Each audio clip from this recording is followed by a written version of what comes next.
Okay, this video is about using the area model to multiply fractions. And I have a few videos on my website for the class about using area model to multiply fractions. But this one I've added a little bit. It resembles one of my homework assignments. And it also uses this pretty cool tool that we just got for the classroom here. These are a couple of magnets. And what's interesting about it is that they really model what's going on with fractions being multiplied. I'm going to get my glare out of there. So here would be a hole, and the hole would be the entire area, rectangular area, and 1/5, of course, is shaded yellow. And when you take another fraction and you multiply it, you're going to be dividing the other dimension of the fraction by, of the area by that fraction. So you have 5 columns and 8 rows. And that's going to make 40ths, of course. And where the two overlap and turn green, that is the answer to the problem. That's how it's demonstrating that these two fractions are being multiplied against each other and forming an area that's 1/40th. And of course that's checked just by 1 times 1 is 1, and 5 times 8 is 40. So what I wanted to do is just give another chance for students to see how to do this. And in class we've been working with some areas that are more rectangular, and these are kind of square, and it might be difficult also because students think these numbers are kind of large, and how do they make these numbers work inside of a smaller space. So I thought I'd just kind of show how this homework assignment works. This graphic here doesn't, I'm going to make our homework key for the night, and it didn't transfer the shading very well. So I want to show a couple things. First of all, if your student doesn't have a couple colored pencils, they can use a pencil, just no problem with this. So I'm going to go ahead and show how to do that. One of the most important things is we want students to be doing the algorithms first if they can, because not only is that the ultimate goal to be able to do this without needing a graphic, but it's important to be able to do the algorithm first and then check and see, is that represented by the area? And if it's not represented by the area, then there's a mistake one of the two places. It's important not to do the area first, but do the algorithm first. So multiply across, 1 times 3 is 3, and 2 times 9 is 18, so 3/18.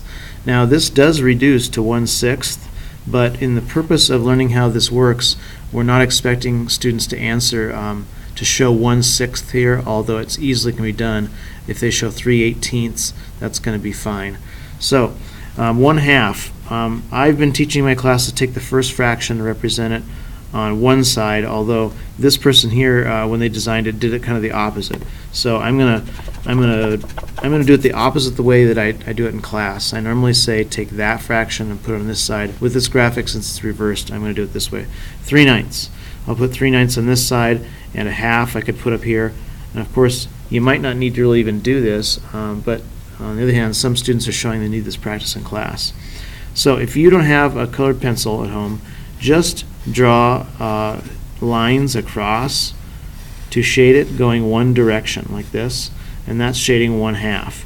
And I've been teaching the class to often like draw a bar along one side like this to say that's my 1 out of 2, so there's my 1/2.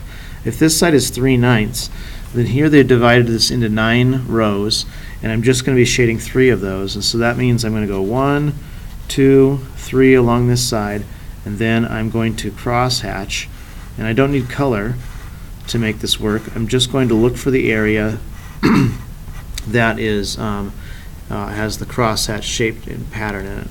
So this is 1, 2, 3 out of 18 because I have 2 columns of 9, so that's 18, and that's 3/18, and that's that answer right there.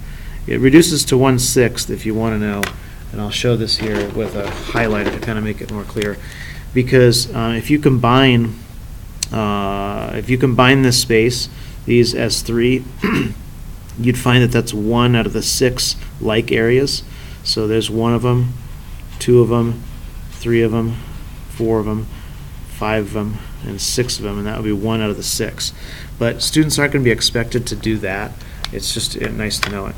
Okay, so back to my way. I'm going to take the 5/7 I'm going to put on this side, and I'm going to put 4/7 on this side because I like to just keep that pattern going on. So it's always good to do several of these at once. So 5/8 and 1/3 and just practice the step of labeling the sides before you do the work. And I might also say that if students understand how to do this, they understand where to label these, then perhaps they can skip the step. But what I've seen in class and what we see often is that students they'll label one side, but they won't draw this fraction on this side. They'll draw it on the opposite side or something like that. So they need to be kind of careful. All right. So if you have sevenths, what you're going to be doing is